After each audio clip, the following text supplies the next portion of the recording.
우리 주 예수님께서 하늘로부터 이 땅으로 오셨습니다. 예수님께서는 사람의 몸으로 오셔서 이 세상에서 하나님의 말씀을 증거하시고 또 우리 죄를 대신해서 십자가에 달려 죽으시고 장사 지낸 바 되었다가 다시 부활하셨습니다. 예수님께서는 죽음에서 부활하셨을 뿐만 아니라 하늘로 올리어 가시고 또한 우리에게 다시 오실 것을 약속해 주셨습니다. 요한복음 14장 3절 말씀을 보면 우리 주님이 이렇게 약속하셨습니다. 가서 너희를 위해 처소를 예비하면 내가 다시 와서 너희를 내게로 받아들여 내가 있는 곳에 거기에 너희도 있게 하리라. 예수님은 이 세상에서 십자가 구속 사역을 마치고 하늘로 올리어 가시지만 자기 성도들을 데리러 다시 오겠다고 약속하신 것입니다. 우리 주 예수님께서 부활하신 후에 약 40일 동안 땅에 계셨습니다. 그래서 하나님의 왕국의 일들을 우리에게 말씀해 주셨고 예수님께서 승천하실 때 하늘로 올리어 가실 때 그때 천사들이 제자들에게 하늘로 올리어 가신 이 예수님께서 다시 오신다는 말을 들려주었습니다. 그 기록이 사도행전 1장 11절에 기록되어 있습니다. 사도행전 1장 11절 또 그들이 이르되 너희 갈릴리 사람들아 너희가 어찌하여 서서 하늘을 바라보느냐 너희를 떠나 하늘로 들려 올라가신 이 동일한 예수님께서는 너희가 그분께서 하늘로 들어가심을 본 그대로 오시리라 하니라. 하늘로 올리어 가셨지만 주님께서는 정하신 때가 되면 자기 신부에게 신약교회에게 구원받은 성도들에게 다시 오시겠다고 약속하셨습니다. 이것이 우리 구원받은 성도들이 붙잡고 있는 정말 기쁘고 복된 소망입니다. 이 신약 성경에는 예수님께서 다시 오신다는 약속이 300번 이상 기록되어 있습니다. 우리 그리스도인들은 이 복된 소망을 붙잡고 소망 가운데 굳건하게 서야 합니다. 디도서 2장 13절 말씀에 보면 디도서 2장 13절 저 복된 소망과 위대하신 하나님 곧 우리의 구원자 예수 그리스도의 영광스러운 나타나심을 기다리게 하셨느니라. 우리는 기다리고 있습니다. 복된 소망이 실현될 그날을 기다리고 있습니다. 우리 주 예수님께서 영광 중에 다시 오실 그날을 기다리고 있습니다. 그날에 놀라운 일들이 일어납니다. 그리스도 안에서 죽은 자들이 몸을 입고 부활하게 됩니다. 거룩하고 영광스러운 몸을 입게 됩니다. 살아서 예수님 오시는 것을 우리가 맞이할 수 있다면 죽음을 맛보지 않고 영광스러운 몸으로 변화가 되어서 다 함께 공중으로 들려 올라가 주님과 함께 주님께서 예비하신 하늘의 처소에 들어가게 될 것입니다. 이 세상에서 살아가는 삶이 피곤하고 힘이 들 때마다 간절히 주님이 보고 싶을 때마다 우리는 천국을 생각하고 예수님 다시 오실 것을 생각합니다. 세상이 죄에 물들어가고 타락한 모습이 넘쳐나게 될 때 그때마다 우리는 세상의 종말이 가까운 것을 알고 다시 오실 주님을 간절히 기다리게 됩니다.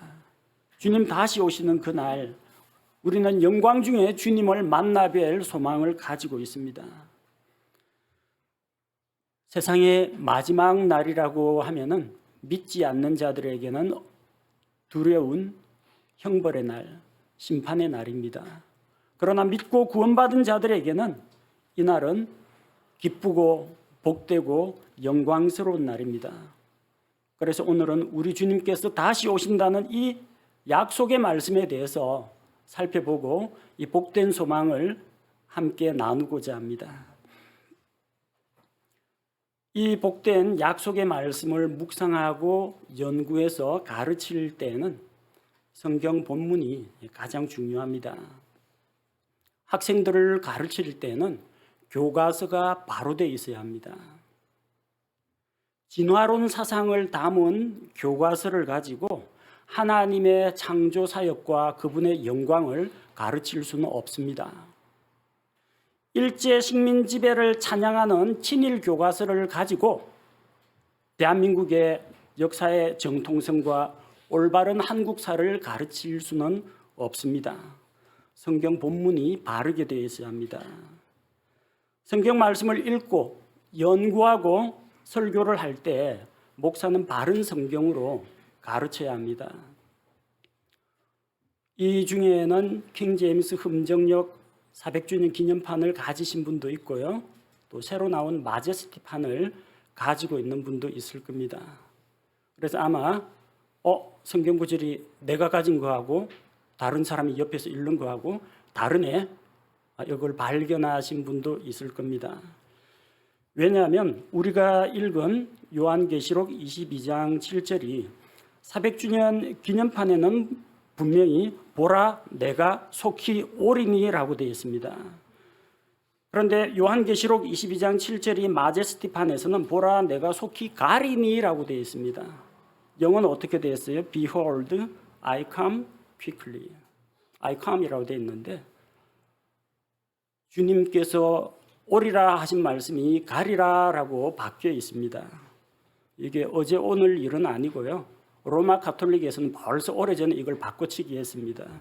가톨릭 성경의 대표적인 게 공동번역하고 가톨릭역입니다.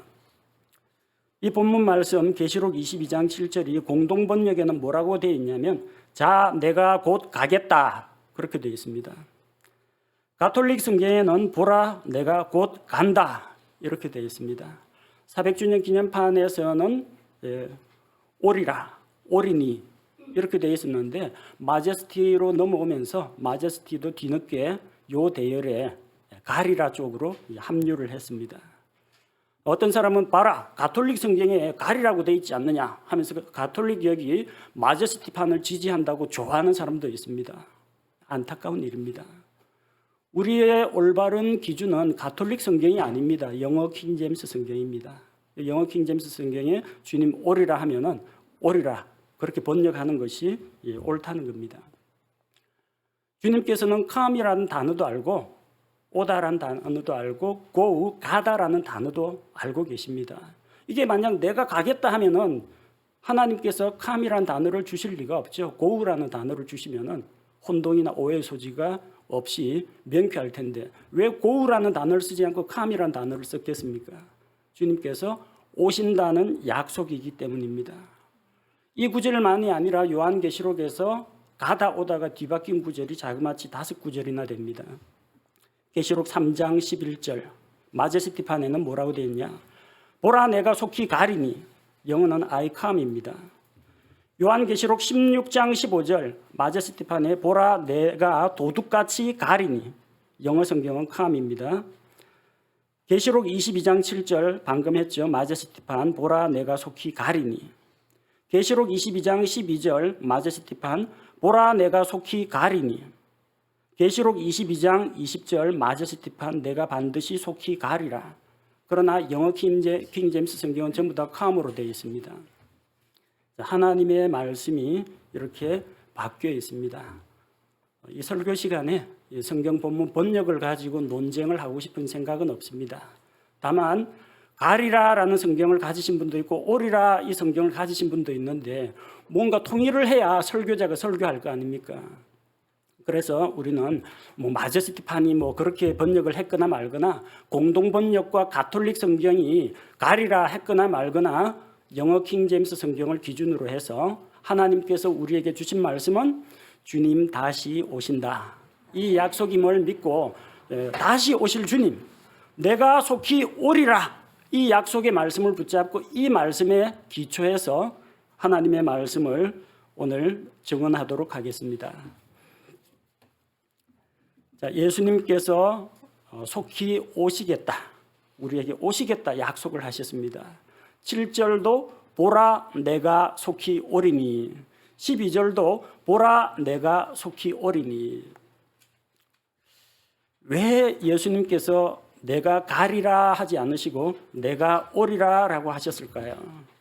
예수님께서 저 멀리 셋째 하늘 끝에서 저 지구에 있는 요한에게 요한아, 내가 곧 갈게, 기다려, 이런 식으로 말씀하시지 않았을까, 그렇게 생각하는 사람도 있습니다. 그러나 반모섬에 있는 요한에게 예수님께서 나타나셔서 말씀하셨고, 예수님께서 요한의 곁에서 말씀을 하셨습니다. 그래서 내가 오리라,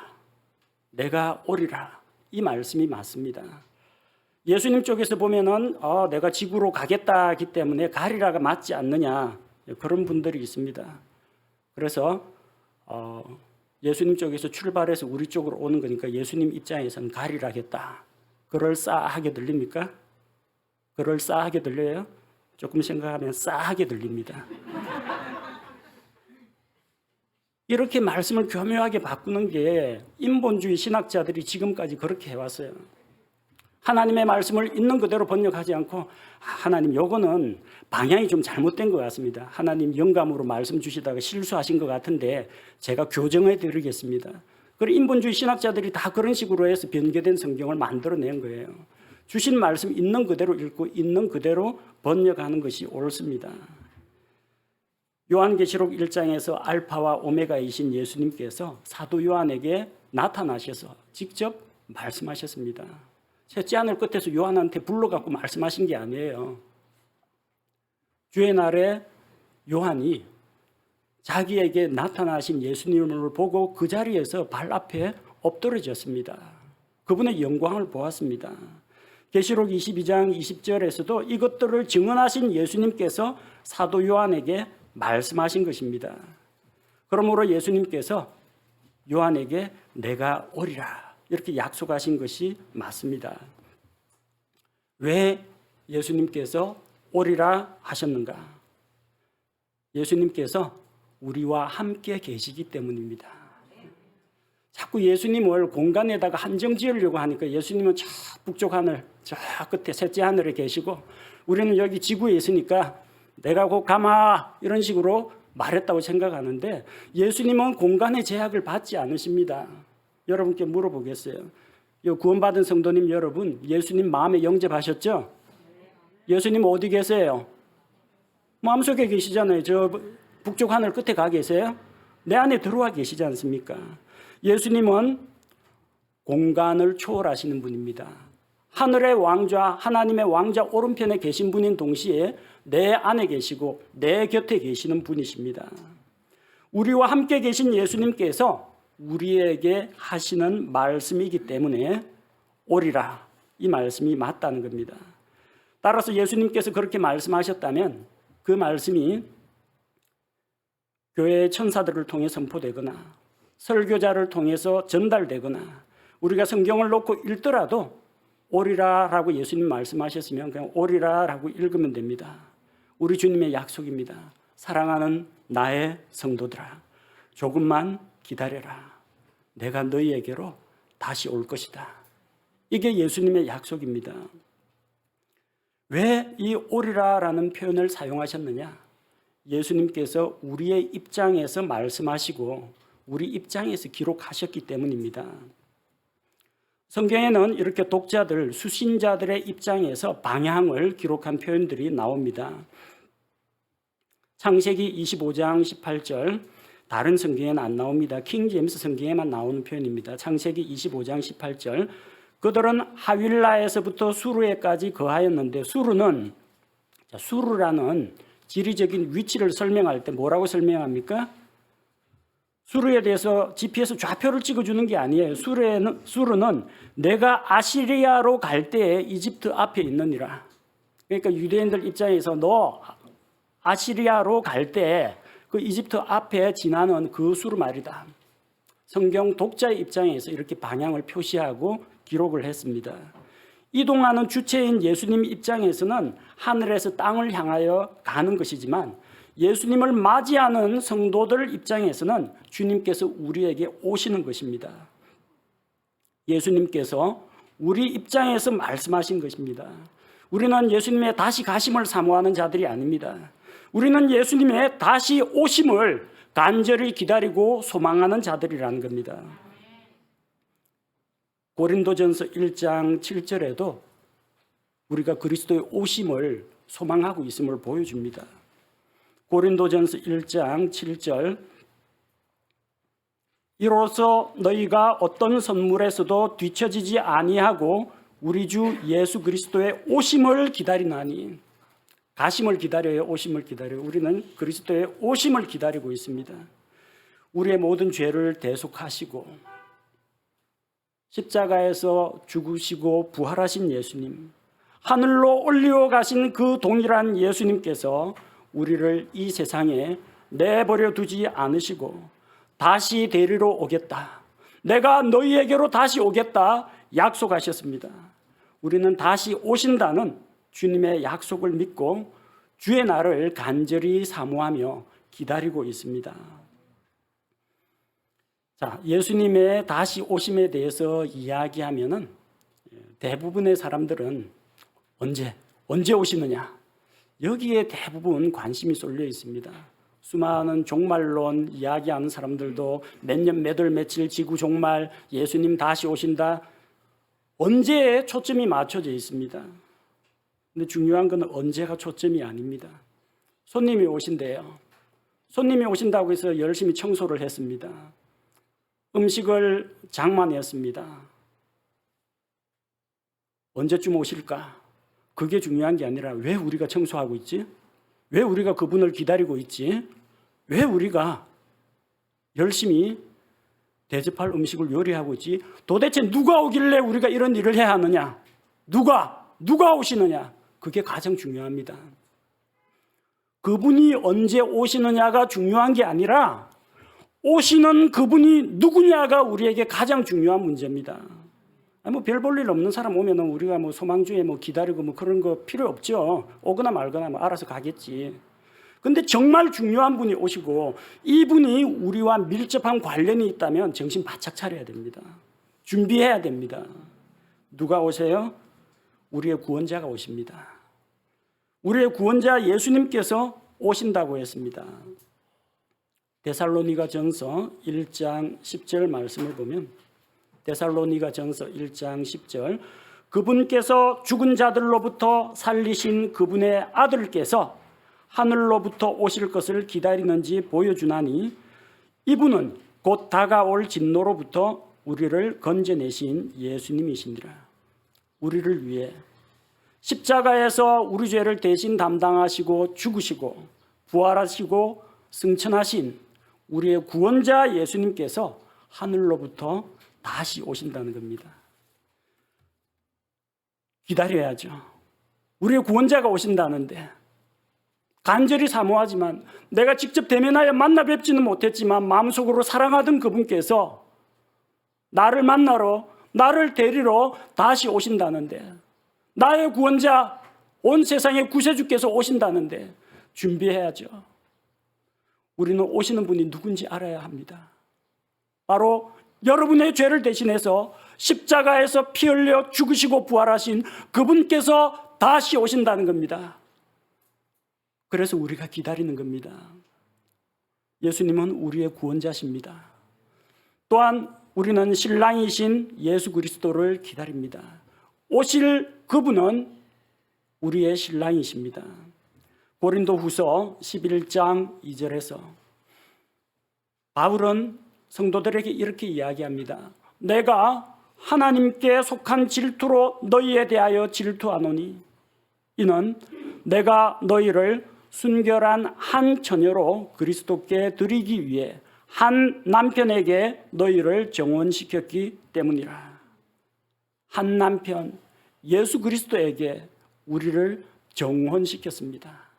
예수님과 우리 사이는 정혼 언약으로 맺어진 것입니다. 일반 세상에서 이야기하는 약혼이 아닙니다. 약혼은 만약에 약혼 기간 중에 마음이 변하거나 아니면 뭔가 불미스러운 일이 있으면 약혼 예물 돌려주고 그냥 취소하면 그걸로 끝납니다. 성경에서 말하는 정혼 언약이라는 것은 결혼하고 똑같습니다. 식만 안 올렸을 뿐이지 합법적인 부부라는 겁니다. 그래서 우리는 예수 그리스도의 신부라고 해도 맞고 그리스도의 아내라고 해도 맞습니다. 에베소서 5장에서 남편과 아내의 관계를 예수 그리스도와 교회의 관계를 빗대어 가지고 같이 설명하고 있습니다. 우리는 예수 그리스도의 신부입니다. 형제들이 좀 떨떠름하네요. 신부라고 하니까 남자라서 별 실감이 안 나는 모양입니다. 예수 그리스도는 우리의 신랑이시고 신약교회는 그분의 신부가 됩니다. 그래서 신부가 신랑을 기다리는 것처럼 우리는 신랑 대신 예수 그리스도께서 다시 오셔서 우리를 저 하늘에 있는 아버지의 처소로 데려가기를 기다립니다. 그리스도와 정혼한 정결한 신부가 되어서 신랑이신 예수님을 기다리고 있습니다. 우리가 기다리는 분, 우리의 구원자시요 우리의 신랑이십니다. 자, 다음으로 생각해 봐야 할 것이 있습니다. 예수님 왜 오세요? 뭐 하러 오세요? 왜 다시 오시는가? 언제 오시느냐는 조금 이따 생각하기로 하고, 예수님 왜 셋째 하늘의 영광스러운 왕좌에 있다가 왜 이 세상에 또 다시 오시느냐는 겁니다. 예수님이 오시는 데는 이유가 있습니다. 이 세상은 갈수록 죄에 물들어가고 있습니다. 세상은 갈수록 타락하고 있습니다. 옛날에는 엽기적인 범죄, 흉악한 범죄 하면 토막살인 정도였습니다. 요즘은 범죄가 범행 수법이라든지 상황이라든지 이런 것들이 너무나 잔혹합니다. 범죄 연령이 점점 내려가고 있어요. 옛날에는 한 20대 청년을 무서워했다면 요즘 우리 학교 다닐 때는 고등학생들을 무서워했는데 요즘은 초등학생들도 범죄를 저지른다고 합니다. 촉법소년 그런 보호하는 법이 있어가지고 나이 어릴 때 죄를 지으면 법적 책임을 묻지 않는다고 초등생들 가운데에서도 그런 범죄가 일어나고 있어요. 세상이 갈수록 타락하고 있고 갈수록 죄에 빠지고 있습니다. 얼마나 안타까운 일입니까? 아브라함을 떠나서 소돔과 고모라에 있던 롯은 날마다 그 죄인들의 죄악된 모습을 보고 듣고 하면서 자기의 의로운 혼을 상했다고 했습니다. 도저히 견딜 수가 없었어요. 주께서는 사악한 자들의 더러운 행실로 말미암아 괴로움을 받던 롯을 건져내었습니다. 세상에 죄가 만연하게 될 때 주께서 이 죄악된 세상에서 자기 성도들, 자기 백성을 건져내기 위해서 오실 것입니다. 주님께서 왜 다시 오시는가? 장차 하나님께서 이 세상을 심판하실 것입니다. 이 땅에 쏟아질 무서운 심판, 환난으로부터 자기 성도들을 구원하기 위해서입니다. 지금 말하는 환난은 그리스도인들이 세상으로부터 핍박받는 그 환난이 아닙니다. 공의로우신 하나님께서 죄악된 세상 사람들에 대해서 그들의 죄에 대해서 심판하는 것, 그게 마지막 날의 환난들입니다. 우리는 예수님의 십자가 보혈로 구원받았기 때문에 그 환난에 들어가지 않습니다. 그러나 장차 이 땅에 무서운 환난이 쏟아질 텐데 그 환난을 우리가 겪지 않도록 환난 전에 우리를 데려가십니다. 주께서 홍수로 이 세상을 심판하시기 전에 에녹을 하늘로 데려가신 것처럼 이 땅에 있는 하나님의 백성 그리스도의 신부를 주께서 오셔서 먼저 데려가시고 그 다음에 마지막 날의 환난이 쏟아지게 될 것입니다. 이 세상에서도 그렇습니다. 미국과 다른 어떤 나라가 전쟁을 한다고 하면 전쟁이 일어나기 전에 미국에서는 그 땅에 있는 남아있는 외교관, 자기 백성, 자기 나라 시민들 전부 다 소개 작업부터 먼저 시킵니다. 먼저 안전한 곳으로 대피시킵니다. 그 다음부터 공격을 합니다.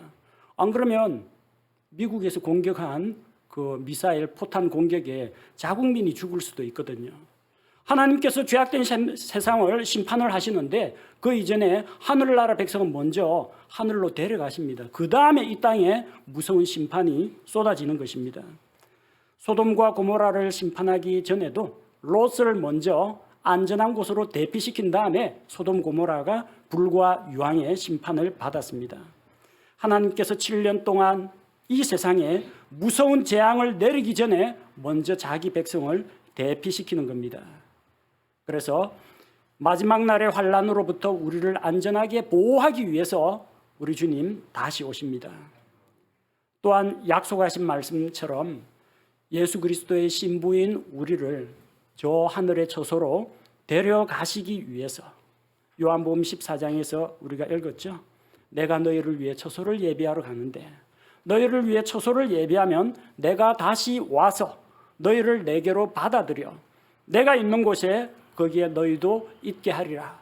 이 약속의 말씀처럼 우리를 하늘의 처소로 신랑이 신부를 데리고 가기 위해서 오신다는 겁니다. 자, 우리는 예수님 다시 오시는 것을 믿습니다. 오시는 이 예수님이 누구신지 우리 확실히 알고 있습니다.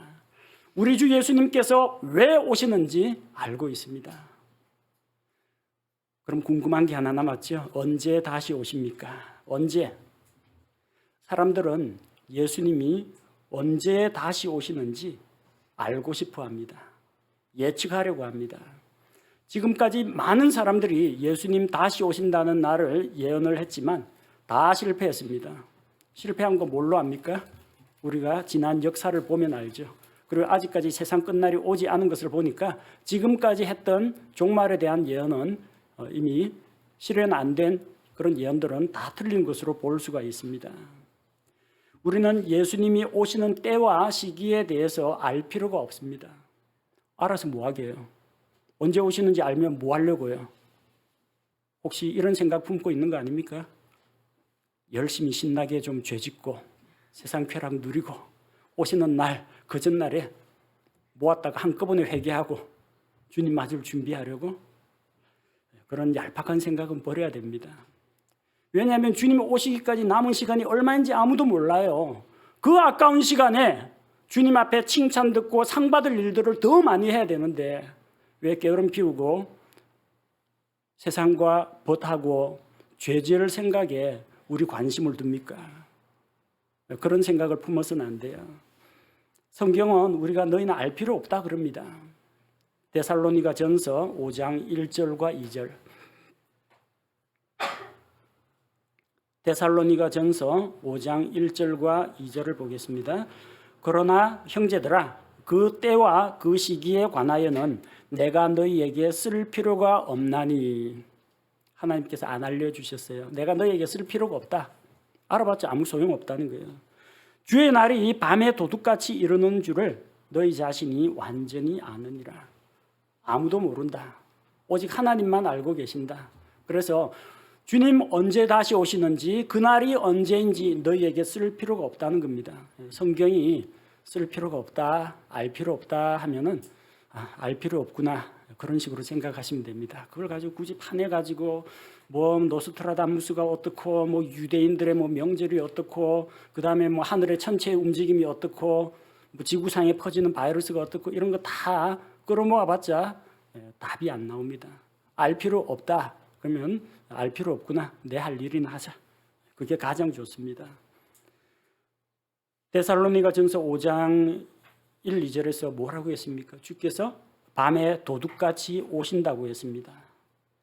주의해서 읽으셔야 합니다. 밤에 도둑같이라고 했습니다. 밤에 오신다는 이야기 아닙니다.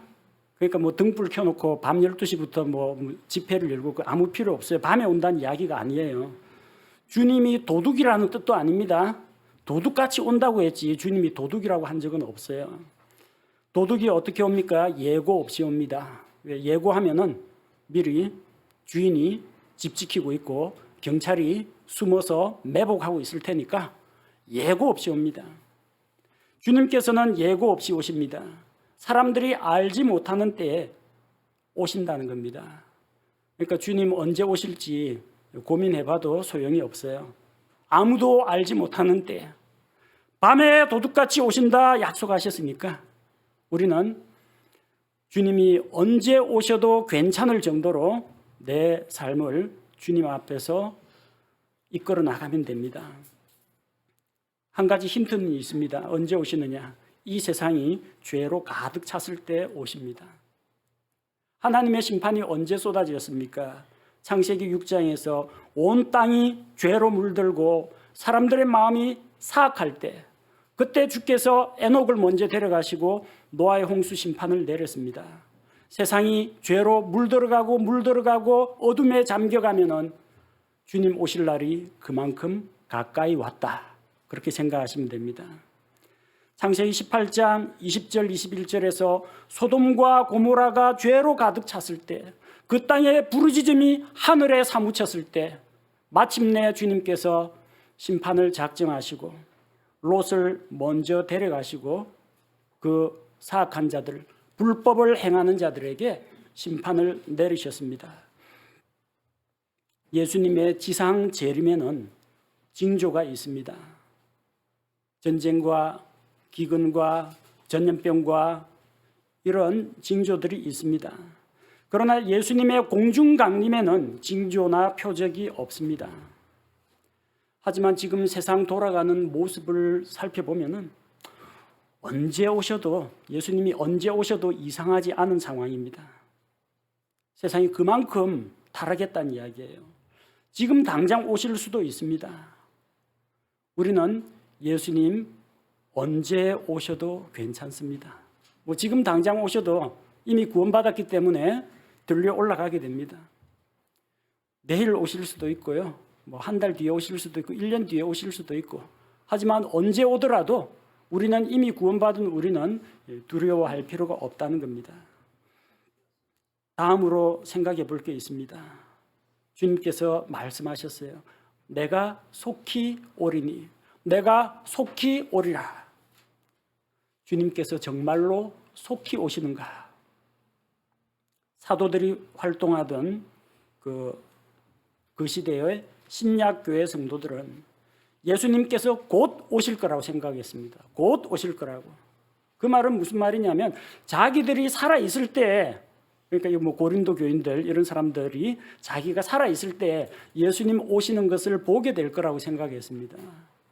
그래서 인사말도 마라나타, 주께서 임하시느니라, 주께서 오십니다. 이게 인사말이 되었어요. 중세 암흑시대에 로마 가톨릭의 핍박을 받던 성도들도 예수님께서 곧 오신다고 믿고 소망을 가졌습니다. 그 소망이 있었기 때문에 모진 환난과 핍박을 견딜 수 있었고 예수 그리스도를 위해서 자기 생명을 버릴 수가 있었던 것입니다. 그런데 예수님께서 그때 오시지 않으셨습니다. 우리나라에서는 1960년대, 1970년대 교회가 부흥할 때 복음이 널리 전파되는 만큼 휴거와 종말론에 대한 이야기들이 많이 나왔습니다. 1990년대에는 2000년대를 앞두고 노스트라다무스의 지구 종말론과 또 한국을 떠들썩하게 했던 다미 선교회, 다가올 미래를 대비하라 해서 다미 선교회, 그 선교회의 휴거와 시한부 종말론이 한때 유행했던 적이 있습니다. 지금도 세계 곳곳에서는 시한부 종말론을 가르치는 사람들이 많이 있습니다. 몇 년, 몇 월, 며칠, 몇 시 예수님 다시 오신다. 예수님 다시 오신다. 그러면서 사람들을 미혹하고 헌금을 강요하고 가정에서 나오게 하고 집단 생활을 하게 하고 교주의 종으로 만드는 그런 이단 사이비들이 있습니다. 예수님 다시 오겠다 약속하신 지 2000년이 넘었습니다. 그런데 아직도 안 오고 계십니다. 자, 우리도 이거 속히 하다가 우리도 주님 오시는 거 못 보고 나중에 무덤에 묻혔다가 무덤에서 부활하면서 주님 오시는 거 맞이하게 되는 거 아닌가, 그런 생각하시는 분도 있을 수가 있습니다. 그런데 시간이라는 것은 사람들마다 시간의 흐름, 빠르다 늦다는 것은 상대적인 겁니다. 고3 학생이 2명 있어요. 한 고3 학생은 고3 생활 힘들다, 빨리 지나갔으면 좋겠다, 시간이 왜 이렇게 안 가는지 모르겠다, 빨리 이거 지나가지고 사회인이 됐으면 좋겠다, 고등학교 졸업하고 교복 벗어버리고 어른처럼 살았으면 좋겠다, 그런 사람이 있습니다. 똑같은 고3인데 시험 공부할 거는 많이 남았는데 시간이 왜 이렇게 빨리 가는지 모르겠다. 수능 시험 전에 내가 이거 다 읽고 공부하고 외우고 해야 되는데 시간이 조금만 이러는 사람은 시간이 너무 빨리 가가지고 애가 탑니다. 시간은 똑같이 흐르고 있습니다. 근데 어떤 사람에게는 빠르게 흐르고 있고 어떤 사람에게는 느리게 흐르고 있다는 겁니다. 우리 사람들은 예수님 어제 안 오시고 또 오늘도 안 오실 것 같고 이렇게 할지 모르지만 여러분 지나간 시간을 한번 생각해 보십시오. 지난 한 몇십 년 동안 살아오는 거 힘드셨죠? 돌이켜서 제가 한 30년 전을 생각해 보니까 잠깐인 것 같아요.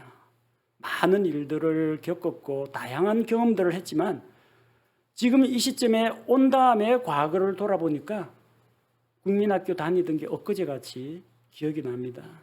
그동안에 어떤 고생을 했는지, 어떤 어려움, 어떤 실수를, 어떤 잘못을 했는지 중간중간에 기억나는 것도 있고 기억나지 않는 것도 있는데 잠깐 돌아보면은 잠깐입니다. 하나님에게는 어떨까요? 영원을 계시는, 영원 전부터 영원 후까지 계시는 하나님이십니다. 하나님에게는 시간 개념이 우리와 다릅니다. 하나님에게는 하루가 1000년 같고 1000년이 하루 같습니다. 사람들은 1000년이 지났습니다. 하나님 속히 오신다더니 2000년이 지났습니다. 언제 오십니까? 하나님에게는 1000년이라고 해봤자 지나간 밤의 한 경점 정도에 불과합니다. 영원하신 하나님 앞에서. 그래서 우리는 빨리 왔으면 좋겠다고 하지만 하나님께는 하나님의 정하신 때가 있습니다. 그 하나님의 때는 꼭 맞는 때입니다. 하나님께서 정하신 때는 정확한 때입니다. 그 때보다 늦게 오거나 그 때보다 빨리 오지 않으십니다. 하나님이 정하신 때가 있습니다. 어떤 사람들은 빠르다 늦다라고 이야기하지만 하나님은 정하신 때에 오십니다. 베드로후서 3장 9절 말씀. 베드로후서 3장 9절 말씀을 보니까 주께서는 자신의 약속에 대해 어떤 사람들이 더디다고 생각하는 것 같이 더디지 아니하시며, 우리는 속히 안 오신다고 자꾸 그러죠. 왜 안 오십니까? 더디 오신다고 하죠. 그러나 주께서는 더디지 않습니다. 오직 우리를 향하여 오래 참으사 아무도 멸망하지 아니하고 모두 회개에 이르기를 원하시느니라. 오래 참고 계신 겁니다. 왜? 한 생명이라도 더 구원하려고. 그러고 보면 참 사람이 간사해요. 옛날에 고등학교 다닐 때 버스를 2번 갈아탔습니다. 버스는 항상 10,000원이었습니다. 지하철도 안 다녔어요. 그래서 운전기사는 한 사람이라도, 한 학생이라도 더 태우려고 합니다. 가끔 가다 차 덜컹거려가지고 흔들어가지고 뒤로 쏠리게 해서 그 앞에 분 좀 뒤쪽으로 좀 들어가세요 다 탈 수 있습니다 그러거든요. 그럼 버스 앞문에 매달려 아저씨 이거 놓치면 안 돼요, 지각해요, 태워주세요, 저까지만이라도 태워주세요 타거든요. 타고 나면 뒤에서 또 밀고 들어옵니다. 아저씨 이제 그만 태우세요, 빨리 출발해요. 그리스도인이 그럽니다. 내가 구원받았거든요. 예수님 오셔도 상관없거든요. 이 고생 안 하고 빨리 예수님 오셔가지고 이 더러운 꼴 안 보고 하늘나라 갔으면 좋겠거든요. 하나님, 저 천국 열차 탔습니다. 뒤에서 자꾸 미는데 대충 문 닫고 빨리 출발하시죠. 인간이 그렇게 간사한 거예요. 근데 버스 기사 아저씨는 기다려주더라고요. 이번 차 놓치면 30분 뒤에 버스 오는데 저 학생들 지각하게 할 수는 없다고 조금만 더 뒤로 갑시다 해가지고 기어이 다 태우고 가시더라고요. 하나님께서 그러십니다.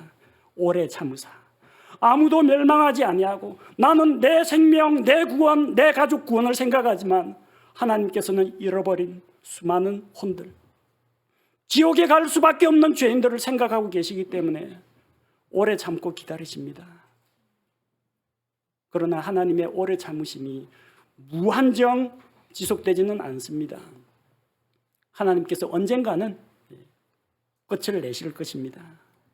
그래서 우리는 남은 기간을 왜 안 오시지? 온다고 해놓고 벌써 시간이 이렇게 지났는데 불평할 게 아니라 그 남은 시간에 아직까지 구원받지 못한 사람들을 구원해야 합니다. 그 남은 시간에 하나님, 제가 이전에 내 인생 허비하고 헛되이 살았습니다. 예수님 오시기 전까지 선한 열매, 주님 기뻐하시는 일들, 천국에서 상급받을 일들을 위해서 내 인생을 쓰겠습니다. 마치 시험 공부하면서 시간이 빨리 가서 애가 타는 학생처럼 그렇게 주님 조금만요. 제가 조금 더 주님께 헌신하고 조금 더 복음을 전하게 해주세요. 우리 가족 아직 다 구원 못 받았습니다. 조금만 기다려주세요. 이런 심정으로 주님의 다시 오심을 기다려야 합니다. 나 구원 받았으니까 됐다. 나머지 사람도 죽거나 말거나 예수님 빨리 와가지고 빨리 끝장내자. 이런 생각이 아니라 하나님의 마음을 배워야 합니다. 죄인들을 향하여 오래 참고 기다리시고 사람들이 회개하고 돌아오기를 원하는 그 아버지의 마음을 우리가 배워야 합니다. 영원이라는 시간에 비하면 2000년이라는 세월도 하나님에게는 얼마 안 됩니다. 우리는 주님 빨리 오시지 않는 것이 때로는 애가 탈 때도 있지만 하나님께서는 죄인 한 사람도 안타깝게 여기십니다. 하나님의 시간표에 너무 늦다는 법은 없습니다. 그러니 걱정하지 마십시오. 주님께서는 속히 오실 것입니다. 주님께서 요한을 통해서 내가 속히 오리라 이렇게 말씀하셨습니다. 우리는 다시 오실 주님을 기다리면서 무엇을 해야 할까요? 첫째는 두려워하거나 동요하지 말아야 합니다. 종말론을 가르치는 사람들 중에는 사람들의 호기심을 자극하고 언제 세상 종말이 온다, 666, 베리칩, 일루미네티 이런 것들을 이야기하면서 사람들 관심을 엉뚱한 대로 끄는 사람들이 있습니다. 그래서 호기심을 갖게 만들고 때로는 두려움을 갖게 만듭니다. 그러나 우리는 그리스도의 날이 가까이 왔다고 하더라도 동요하거나 불안해하지 말아야 합니다. 데살로니가 후서 2장 1절과 2절을 보겠습니다. 데살로니가 후서 2장 1절과 2절. 형제들아, 우리 주 예수 그리스도의 오심과 우리가 그분께로 함께 모이는 것으로 말미암아 이제 우리가 너희에게 간청하노니 너희는 영으로나 말로나 혹은 우리에게서 왔다는 편지로나 그리스도의 날이 가까이 이르렀다 해서 쉽게 마음이 흔들리거나 불안해하지 말라. 불안해해야 할 사람이 있다면 아직까지 회개하지 않은 죄인들이 불안해야 합니다. 오시기 전에 빨리 죄 문제 해결하고 예수님을 구원자로 받아들여야 합니다. 구원받은 우리는 불안해할 필요가 없습니다. 두려워할 필요가 없습니다. 죄인들에게는 무서운 재앙과 심판의 날이지만 구원받은 우리 성도들에게는 기쁨과 반가움과 영광의 날이기 때문입니다. 그래서 종말론 이야기 듣더라도 어쩌지 불안해하거나 동요하지 마시기 바랍니다. 둘째는 영적으로 깨어 있어야 합니다. 영적으로 나태하거나 침체에 빠지지 말아야 합니다. 도둑같이 오시는 주님 만났을 때 여러분은 어디에서 주님을 만나기를 원하십니까? 하나님께 예배드리다가 만나기를 원하십니까? 밤에 자다가 깨어서 주님을 맞이하기를 원하십니까? 아니면 세상 친구들하고 방탕하고 타락한 모습을 하고 있을 때 도둑같이 오신 주님 앞에서 부랴부랴 감추고 던지고 안 그런 척 주님 죄송합니다 이렇게 부끄러운 모습으로 만나기를 원하십니까? 언제 오실지 몰라요. 언제 오시더라도 부끄럽지 않은 모습으로 준비하고 있어야 합니다. 맑은 정신을 품어야 합니다. 삶 가운데서 활력을 찾아야 합니다. 주님 오시는 그날까지 거룩한 삶을 살고 있어야 합니다. 데살로니가전서 5장 6절에 이렇게 권면하고 있습니다. 그러므로 우리는 다른 사람들처럼 잠자지 말고 오직 깨어 정신을 차리자. 밤에 잠을 자지 말라는 이야기가 아니라 잠든 것처럼 취한 것처럼 취생몽사라 그러죠. 인생을 마치 술 취한 것처럼 살아가다가 꿈결같이 가는 그런 인생을 살지 말고 정신 똑바로 차리고 맑은 정신과 거룩한 행실과 단정한 행동으로 우리 삶을 준비하고 있어야 합니다. 셋째로 다시 오실 주님을 기다리면서 뭘 해야 할 것인가?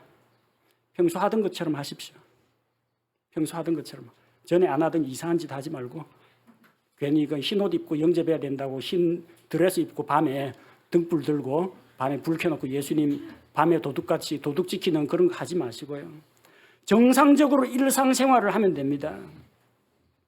부모님이 이 아이를 유치원이나 어린이집에 맡겨둡니다. 맡겨두고 엄마 이따가 저녁 때 다시 데리러 올게 약속합니다.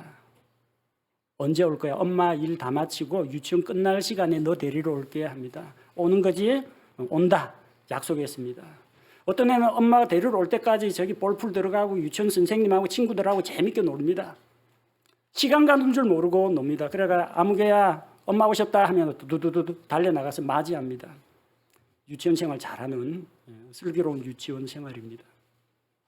그런데 개 중에는 좀 성격이 좀 특이해가지고 시계만 바라봅니다. 언제 오지? 엄마 오는 저 문만 자꾸 바라봅니다. 안에 가서 저 수업도 받고 같이 친구들하고 좀 재밌게 놀고 그러면 되는데 유치원 문 앞에 수시로 나가봅니다. 언제 오지? 엄마 안 오나? 엄마 안 오나? 계속 아무것도 못하고 엄마 기다리다가 하루가 다 가버립니다. 그럼 유치원 어린이집 왜 다녀요? 그냥 집에서 기다리지. 곧 오실 예수님 기다린다고 하면서 언제 오지? 언제 오지? 속만 태우고 애만 태우면 그 시간 낭비예요. 뭘 해야 됩니까? 하나님께서 주신 인생을 그 시간을 값지게 사용하고 보람있게 보내야죠. 그게 주님께서 원하시는 겁니다. 일상생활 접어두고 산으로 들어가고 밤마다 집회 다니고 가정과 직장을 떠나가지고 기도원에서 합숙생활하고 이런 일을 하지 말고 정상적으로 가정생활하고 직장생활하고 학교생활하고 그러는 삶 가운데 언제 주님 다시 오셔도 내가 맞이할 준비가 되어 있으면 됩니다. 평소 하던 것처럼 정상적인 생활하십시오. 종말론 이야기 듣고 막 삶이 달라졌다 해가지고 이상한 행동하면 안 돼요. 네 번째 중요한 이야기입니다. 아직까지 구원받지 못한 사람들에게 복음 전하는 일을 해야 합니다. 주님 오시는 그 날이 언젠지는 모르지만 언제 정해진 때는 있습니다. 그 이전에 죄인들이 하나님 앞에 회개하고 돌아올 수 있도록 하나님께서 오래 참고 기다리시는데 하나님을 떠난 죄인들이 제 발로 마음의 변화를 받아서 스스로 나오는 경우는 없습니다. 왜? 하나님을 알지 못하는 죄인들은 하나님을 깨닫는 자도 없고 하나님을 찾는 자도 없고 선을 행하는 자는 없나니 하나도 없도다. 죄인들은 스스로 하나님을 찾지 않습니다. 그래서 목자가 이런 양을 찾으러 가야 합니다. 성령께서 등불을 켜고 부지런히 잃어버린 자를 찾아야 합니다. 복음 전도자가 구원받은 그리스도인이 설교자가 말씀을 들고 아직 구원받지 못한 사람들을 찾아 나서야 합니다. 주의 날이 임하기 전에 예수님 다시 오시는 그 날이 오기 전에 한 사람이라도 더 복음을 전해서 구원해야 합니다. 한 사람의 생명을 온천하보다 귀히 여기시는 하나님, 그 한 죄인이 돌아오기를 천년을 하루같이 하루를 천년같이 기다리시는 하나님, 잃어버린 죄인 한 사람이 회개하고 돌아오면 하늘에서 잔치를 벌이시는 그 하나님, 그 아버지 하나님의 마음을 생각하고 우리는 주님 다시 오시는 그날까지 예수 그리스도의 은혜의 복음, 생명의 복음을 전해서 안 믿는 사람들을 한 사람이라도 더 구원해야 합니다. 우리 믿고 구원받은 성도들에게 복된 소망이 있습니다. 주님께서 우리를 데리러 다시 오신다는 약속입니다. 우리는 그날이 언제인지 알 수 없지만 항상 깨어 있으면서 주님을 만날 준비를 해야 합니다. 그리고 기쁘고 즐거운 마음으로 우리의 구원자요 우리의 신랑이신 주님을 만나야 합니다. 주님 앞에 설 때 부끄러움 없이 주님 앞에서 받을 칭찬과 영광과 상급을 생각하면서 주님을 기다려야 합니다. 다시 오신다고 주님 말씀하셨습니다. 보라, 내가 속히 오리니. 아멘. 주 예수님 오시옵소서. 우리 함께 기도하겠습니다. 아버지 하나님, 오늘 성경 말씀을 통해서 그리스도인의 복된 소망, 주님의 다시 오심에 대해서 묵상했습니다. 가장 중요한 것, 우리에게 오시는 분이 우리의 구원자, 우리의 생명을 구원하신 분, 우리의 신랑이신 예수님께서 오신다는 것을 생각할 때 주님을 사모하는 마음, 간절히 기다리는 마음 우리 속에 품게 하여 주옵소서. 주님께서 죄악된 세상에서 자기 백성을 건지기 위해서 다가올 무서운 환난으로부터 성도들을 구원하기 위해서 그리스도의 신부된 자들을 하늘의 처소로 데려가시기 위해서 오신다고 약속하셨사오니 주님 오시는 것을 사모하며 기다립니다. 비록 언제 주님 다시 오실지 알 수 없으나 밤에 오실지 낮에 오실지 도둑같이 오시는 주님 앞에 부끄럽지 않은 모습으로 우리가 나타나게 하옵소서. 아버지 하나님, 속히 오신다 약속하셨고 많은 성도들이 그 날을 기다려 왔습니다. 우리는 빨리 오지 않는 주님 때문에 애가 타지만 하나님께서는 회개하지 않고 아직 구원받지 못한 혼들로 인해서 애가 타고 계신 것을 기억합니다. 사람들은 더디다고 말할지 모르나 하나님께서 가지고 계신 계획과 하나님의 정하신 때는 반드시 이루어지는 것을 믿습니다. 주님 다시 오시는 그 시간이 지금 얼마 남지 않았다 촉박하다는 그런 생각을 가지고 깨어 준비하고 복음을 전하고 예수 그리스도의 오심을 사모하며 거룩한 삶과 행실로 하나님 앞에서 칭찬받는 성도가 되게 하여 주옵소서. 주님 사모합니다. 속히 오시옵소서. 예수님의 이름으로 기도합니다. 아멘.